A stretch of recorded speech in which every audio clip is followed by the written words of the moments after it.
This recording in progress. Good morning or afternoon. I guess Hi. it's afternoon. 12 o'clock. It's 12 o'clock. Yeah, we're afternoon. Well, welcome to session 2 this week. And we're going to discuss physical activity on our Circle of Life wheel. Would you like to sing this week like you did last week? Yeah. So funny. So I would hope that everybody knows by now you're my fitness coach. Yeah. And have been for 4 years. We figured 4 years. Who would have I would have never thought. But when you find your fit, you find your fit, right? Yeah, absolutely. So I guess that could be a pun intended there. Fitness. So anyway, sorry, just being silly, but you find your fit, it fit. Anyway, so we are basically going to pretty much let you talk for the day. You're the physical activity guru. So we can go through different types of physical activity, what's beneficial about it. You have a long history of physical activity. I do. Yeah, I do. Competition. You name it, I've done it. You did it. Well, go ahead and tell us. I was never like a competitive swimmer. I think that might be the only thing I haven't done, or diving, or I did gymnastics when I was little until my mom told me I was too tall. I was getting too tall to do gymnastics, so I had to quit gymnastics and dance. Where they were, my friends were doing it, so I did it. And then it was softball, and I was the girl at shortstop writing her name in the sand and picking the Lions out in the outfield. My dad's the coach. Erin, pay attention. Finally put me at catcher where I had to pay attention. Yeah. You get every ball there. Yeah. And then soccer came along when I was 10 years old, and that was it for me. Soccer and track. I found something I loved, and was blessed enough to play all the way through high school, went to college on a scholarship, and then played semi-professionally for a season down in Kentucky before the women's professional league disbanded completely. So I can say I played 1 year of semi-professional soccer, which is always fun. I still play recreationally. I played, after college, I could name you all the things I've done through soccer, but been fortunate to play in different countries too, on missions trips that I went on. And so soccer was really where I found my love of sport. And then when I was in high school, I started running track as a sophomore. A couple of my friends were like, Erin, run track with us. It'll be so fun. I was like, okay.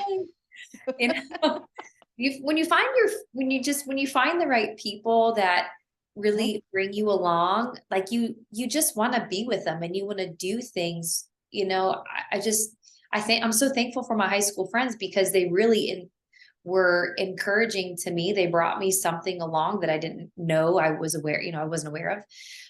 We called it the complex, at our high school, and we would lift after school. And anyway, my high school track coaches, we lifted a little bit for soccer, but it never really clicked with me until my track coach in high school said, well, the stronger you are, the faster you are. And I was like, oh, really? Well, I want to be fast. And I ran track with the intention to getting faster for soccer.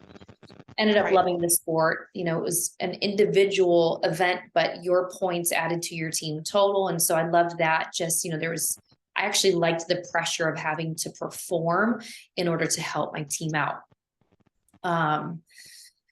So when I started lifting and I saw the results, I was like, oh, wow, this is really helping me improve in a lot of my sports. And I just liked feeling strong. I think that was the other thing too, is like, I just, 15, 16 years old in the weight room, I just felt strong, and I never looked back. I'm built the way that I am because I have 30 years, not quite 30 years, 25 years, a little over 25 years of weightlifting experience. That started off just with my track coaches encouraging me, like, hey, this is the weightlifting you need to do. And if you want to be faster, and I ran sprints, and I have long legs and they're super skinny, so I needed some muscle in my legs if I was going to be fast.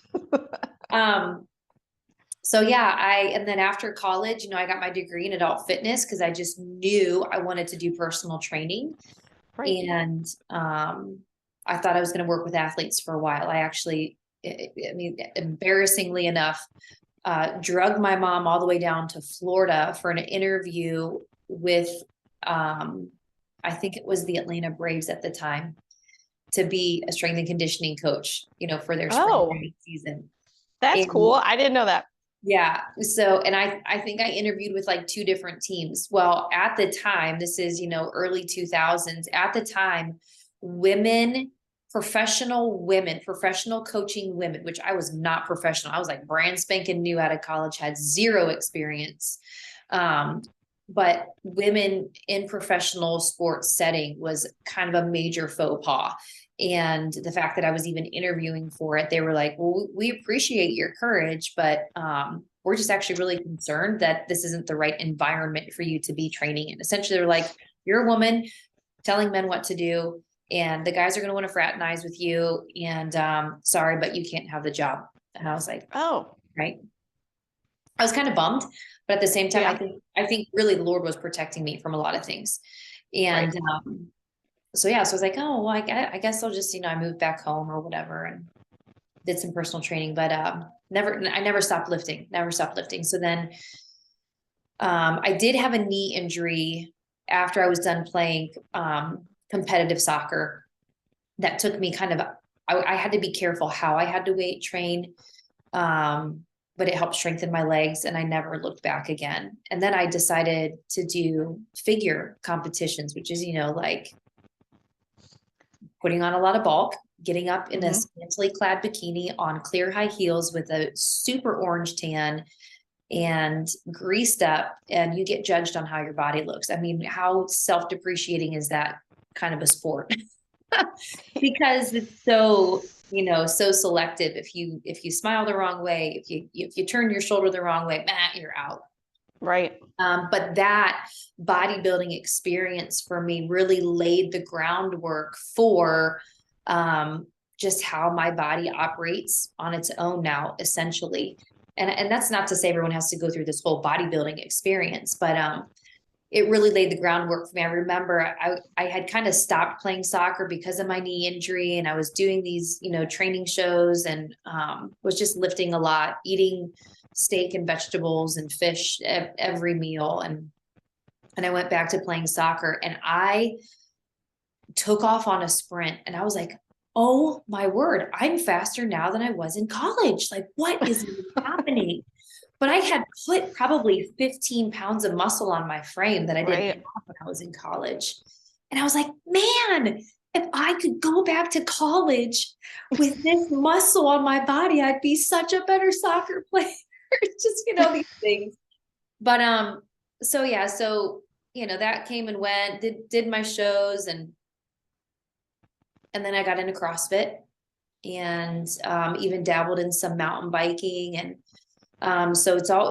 weight training, the sport of fitness, competitions. I mean, I loved it. If it said you get a free t-shirt because you sign up for this race or this competition, I was like, I'm in. 5 days, half marathon, full marathon. I have oodles of trophies and, medals downstairs, but, so all of that leads you to where you are now. Yeah. Correct? Yeah. Is that right? Yeah. I mean, which is? So I'm 43, and considering my age, I would say that it's very easy for me to work out 3 days a week and it benefit my body without gaining any weight, without losing any muscle, without having to be super stringent with my food. I'm not saying I eat everything under the sun, but I'm way more lenient now than I was back in my early 20s. And I think I'm in probably the best, well, I wouldn't say the best shape of my life, just with the last couple years have been very hit or miss, but considering my age, in comparison to other people in my demographic, because of the history that I've had with strength training, it's allowed me to actually pull back on my training on like the sport of fitness and I actually feel better. I sleep much better. I'm not tired all the time. I don't feel achy when I wake up. I'm still, strong and capable of keeping up with my 8-year-old who wants to play basketball nonstop or play tag in the front yard. So it's given me this freedom just to essentially, and confidence really, to just go and do whatever I want to do without fear of injury, without fear of running out of breath, without fear of like eating a donut on a Saturday and that not blowing up on Sunday. So, and not everyone needs, like 25 years of lifting experience to get where I'm at, but the sooner you start, obviously, and then you just make it a part of your life. There was a time where I took about a year off of working out. I had a really terrible relationship with food. A friend of mine, when I was living in Florida, called me out on it. She's like, Erin, I just really think that you have an eating disorder. Like, you're obsessed with exercise. You won't eat unless you've exercised. I mean, and I would self-diagnose that I was exercise bulimic. Right. But outside of that 1 year that I took off, it really was just, weight training was my thing and I loved it. Yeah.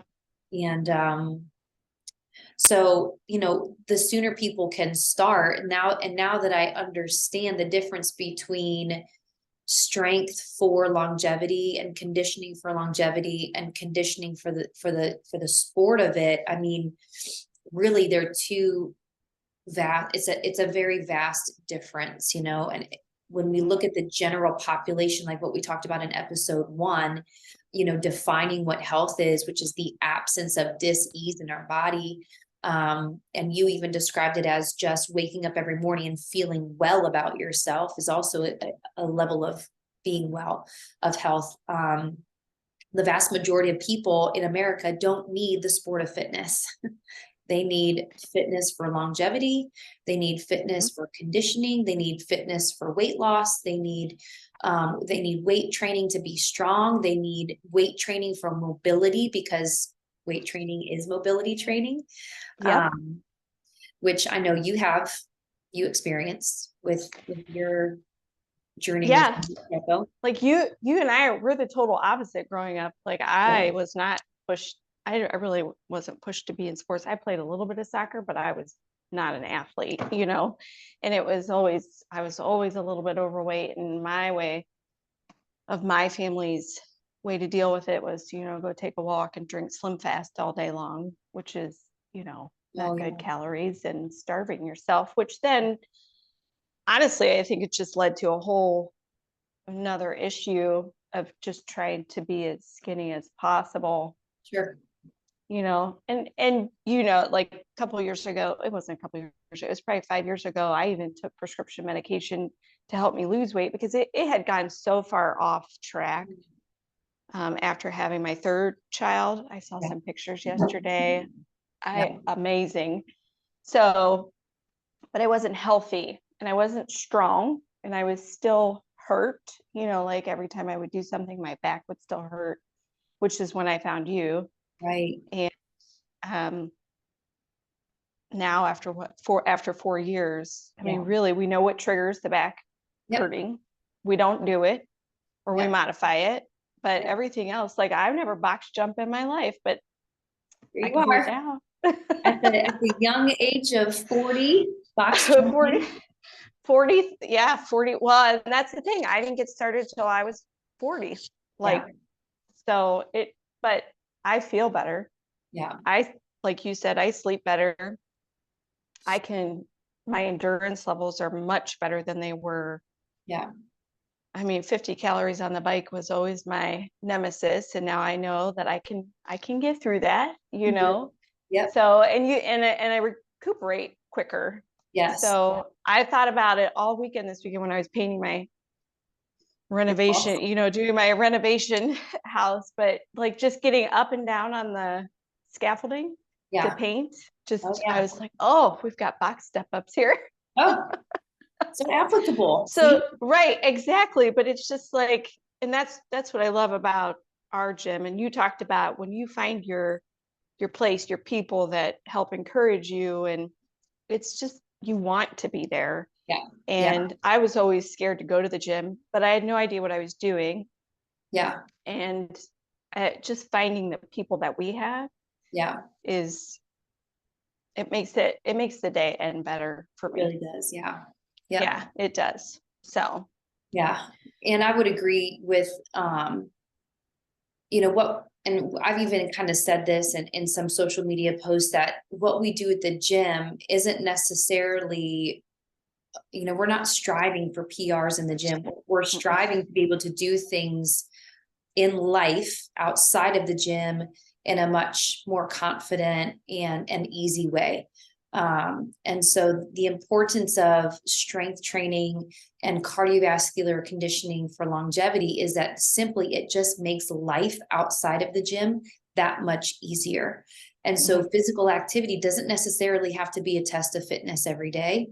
I went through that phase in my life. I probably was, and I was very tired. I was always hungry. I mean, and I won't even go into that anymore, but, you know, and there's seasons that we all go through, and I definitely was in a competitor season for a little while, but finding that groove of knowing, you know, I want to move well.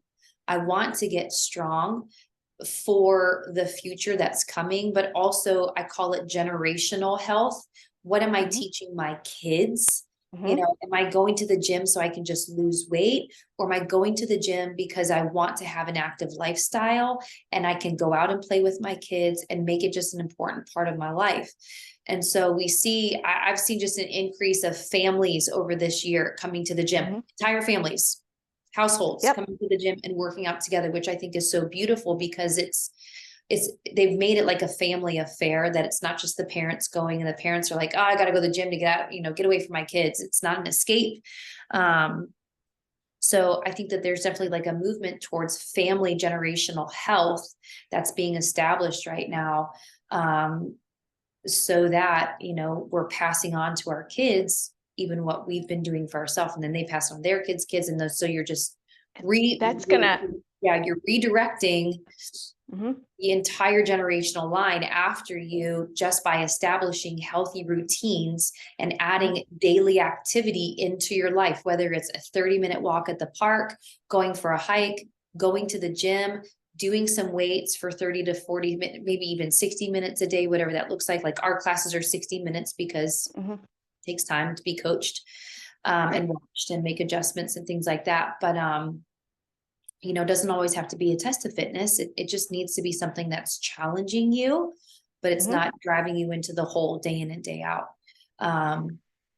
That's just going to lead, like talking about the families, that's just going to lead to less chronic diseases moving forward. I truly hope that's, I mean, we've seen it. Just my child, he comes to the gym with me more than he doesn't, you know, his dad weightlifts obviously, but he comes to gym with me when he can, when he's not doing football lifting. And I think, and he'll be just coming to your gym for the youth camp that you did. He loves to correct everybody at football, you know, just to let them know that their form is bad, they're going to hurt themselves. I truly believe that he will probably become a coach of some sport, you know. He can be a great leader. Yeah.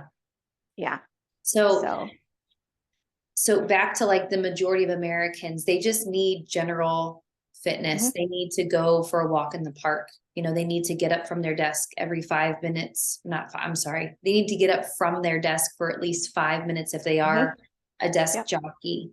You know, the unfortunate thing is that society has placed such a high demand on going to the gym, being that's what burns your calories, which really, when we look at the broad scheme of our overall daily expenditure, physical activity at the gym or doing a workout or going for a walk actually attributes to about 2 to 3% of your daily caloric expenditure. So what you're doing when you're not at the gym is actually more important than getting physical activity in. We do want to weight train at least 3 days a week, because it's going to build our muscle density, which makes our bones strong. It makes our core strong. It helps prevent injuries. As we age and our bones get weaker, the stronger our muscles are, the less likely we're to break a bone if we were to fall.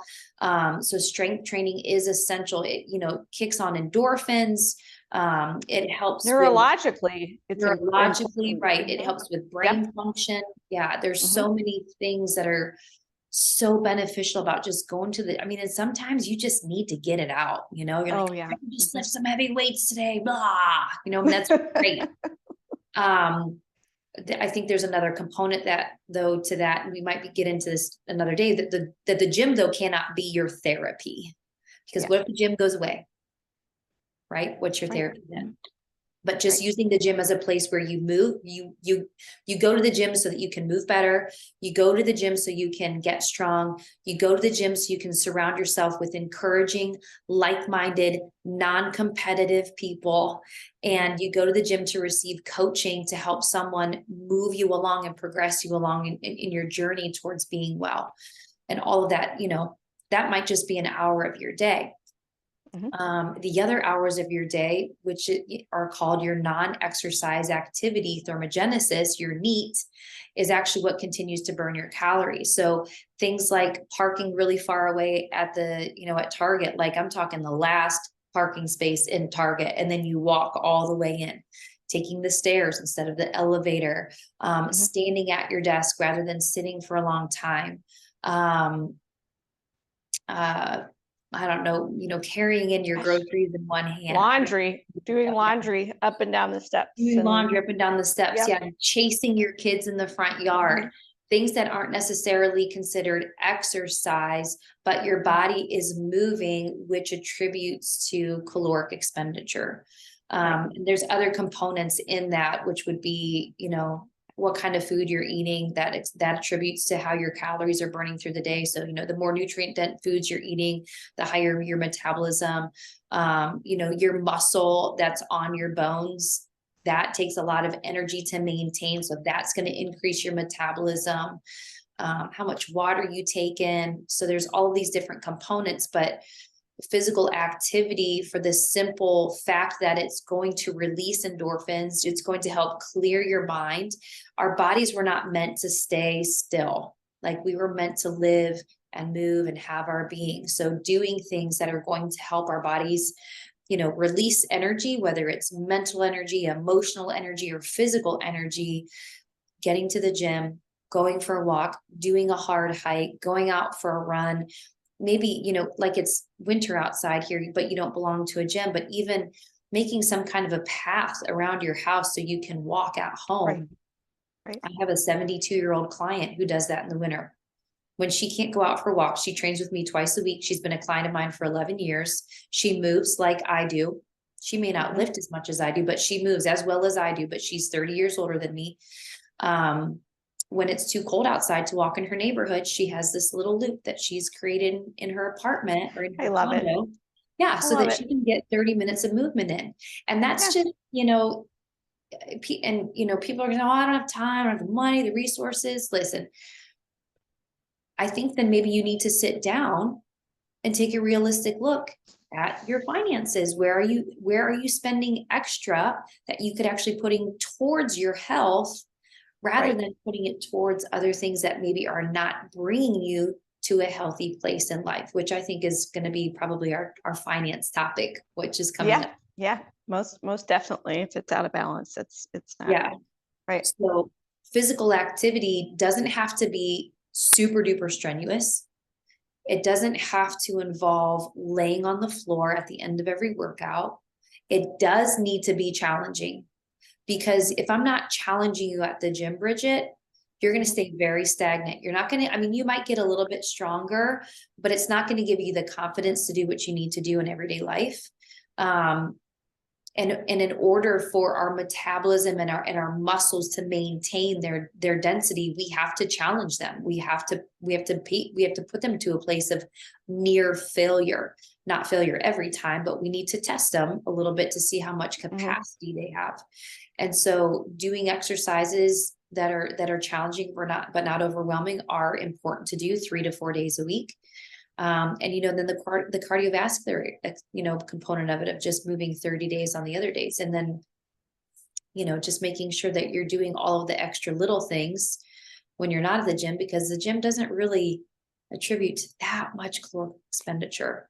And so, but it is necessary for longevity. It's necessary to set up, you know, that generational health. And we make the gym more about going there so that we can feel well, not because we're just burning calories, because then it becomes a reward-based system.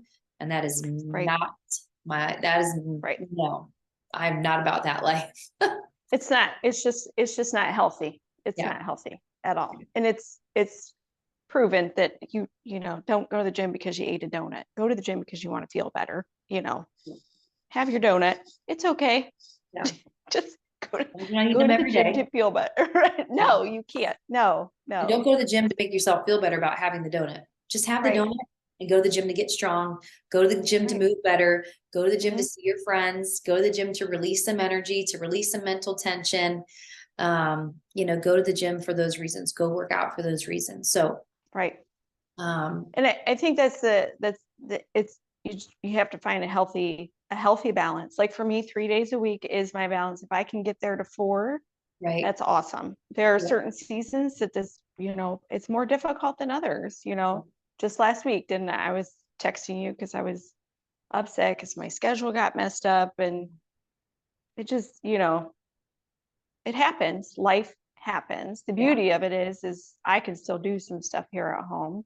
Yep. You send us workouts on our phone so we can do them at Oh my home, and I goodness. can do body weight. I don't have to have everything else. Yeah. And you've also given me the knowledge of how to switch things up that maybe I can't do here. Like I think last Sure. week was rowing. I don't have a rower here, Yeah. but I just needed, you know, something that I could make a sprint with of some sort. Right. So so I think it's really important for everybody to know that you just have to find your spot. For the longest time, I decided I wouldn't go to the gym. I was intimidated by the gym. Oh My man. husband would pay for memberships for me, and I would never go.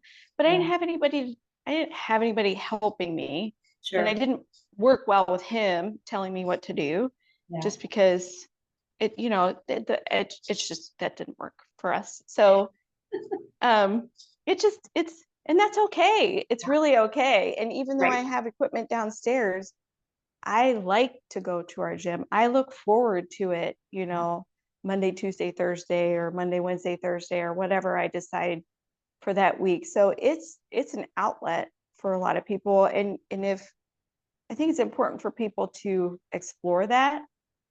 Like I would always say that I hated group classes. Well, I loved my group classes. I love our group classes, you know. I Yeah. think and we have fun. They're tough, but we have fun, Right. you Yeah. know. And you know, we all care about each other. And if you can find that spot, I think it's really important to explore that. Yeah. It really is, because then it won't, on your circle of life, it won't be the dot all the way in the middle. It'll be like my dot would be on the it would be on the end. Okay. When baseball season comes, that might be a different story, because it just, you know, Yeah. I love you're that you running brought, 6 days. yeah, I love that you brought that up. You know, it's, you know, and um, part of the amount of physical activity or how much you can get to the gym or dedicate to training, you know, doing physical training, is knowing the season of life that you're in. You know, and so you know, and it's maybe it's just like you have seasons that you go through. You have your boys in sports and in summer, and so you know that season for them, you're probably only going to be here maybe twice a week, but you can still work out at home. So knowing that season that you're in, am I in a body, am I in a building season? Do I have the time to really invest into getting into a really solid routine 4 to 5 days a week? If I have that time, great. If you don't have that time, it's going to stress you out that you're not getting to the gym 4 to 5 days a week. But really, maybe you just need to scale it back to 2 to 3 times, and you're still going to benefit from it, right? Right. Because if you put the pressure on yourself to do too much in a week, you're gonna end up not sticking with your program. You're gonna give up. You're going to be very easily overwhelmed. You're going to run out of energy by the end of the week trying to get one more workout in. And things around you are just going to be a little bit more chaotic. So knowing that season of life that you're in relation to how much time you can dedicate to, you know, lifting and training, is super important, because I think a lot of times we're in this mindset that I gotta go to the gym, gotta go to the gym, gotta go to the gym. I had pizza last night, I gotta go to the gym. When in really it's like your body is like, 3 days a week is gonna suffice for right now. Like that's what you have the time for. And so I think that's super important. I'm glad that you brought that up because I wanted to touch on it. And not being so overwhelmed, but also knowing that one time a week isn't going to cut it either. So there's got to be that balance between, am I slacking off and being lazy, or do I legitimately need to just reprioritize my time, find little half-hour windows throughout my week where I can get a little bit of something in, whether it's going for a run. And if you don't have time to do a long lifting session, then you just need to take 30 minutes and you need to lift as heavy as you possibly can with that 30-minute window of time that you have. I would go into more detail about what to lift, but we don't have time to do that. But anyone who's watching this, you're welcome to message me about how to lift from like a time and a minimalist standpoint goes. I'm happy to walk you through that. But yeah, so physical activity is important. Like we're definitely in an era where people sit a lot more than we used to. And so finding unique ways throughout your day, if you are a desk person, to not sit so long, whether it's setting a timer or just being mindful, or getting a stand-up desk, or making sure that right after work, instead of going home after work, you're like, I'm mentally exhausted, I'm just going to shove my face with food and then go sit and watch TV. Well, maybe when you get home from work, you actually go for a 30-minute walk to decompress, leave your work on your walk. Then you can go home, be with your family, have a good meal, Right. And like set yourself up for success. Like last week when I was in the time crunch of everything and I knew I had to work out on lunch, and working out at home, I can easily talk myself out of it. Sure. Me and Debbie both at the gym, like we talk about that. So I knew I had to get up, I had to get my workout clothes on, I had to get ready. So all I had to do was, when it was time for my lunch, I could just go downstairs and do my thing. And I felt wonderful. I got a good sweat. I felt good for the day. And it worked out. So that's great. So lifting and moving your body, it doesn't have to be complex. It doesn't have to be, it shouldn't be overwhelming. It should be something that you enjoy. It shouldn't feel like a taskmaster. It should feel like something that you're like, hey, I just can't wait to really move my body. I feel really well today. Or maybe you don't feel well, but you just want to move a little bit anyhow. But moving in the gym is definitely something that we want to do to help us get strong so that we can move well and we can do more things outside of the gym on a day in and day out basis with more confidence and more freedom. And so the other things that come along with that will add up with that non-exercise stuff to help keep your metabolism burning. But if we can shift our mindset away from going to the gym or working out to burn calories, I mean, there are some people that need to do that. But if we can refocus after that to being, I'm just going to go to the gym because I want to feel better. I want to go to the gym because I want to get strong. I want to go to the gym because I want to move better. I want to get out of pain. I want to be free. And I want to have the confidence to do what I need to do when I leave the gym and I'm in and out in my ordinary day life. So physical activity is certainly something, and it's never too late to start. Right. If you don't know where to start, I work remotely with people. If you're not in Ohio, I would love to work with you on getting you started, even if it's just body weight stuff. It does not have to be complex. I'm here to walk you along the way, and find a group of people who are going to encourage you along the way. There's a lot of naysayers out there sometimes. I feel like when people are like, oh, you going to the gym now? Oh, what are you trying to blah? I'm like, just be encouraging. Be like, oh, that's great, man. Right. So find some people.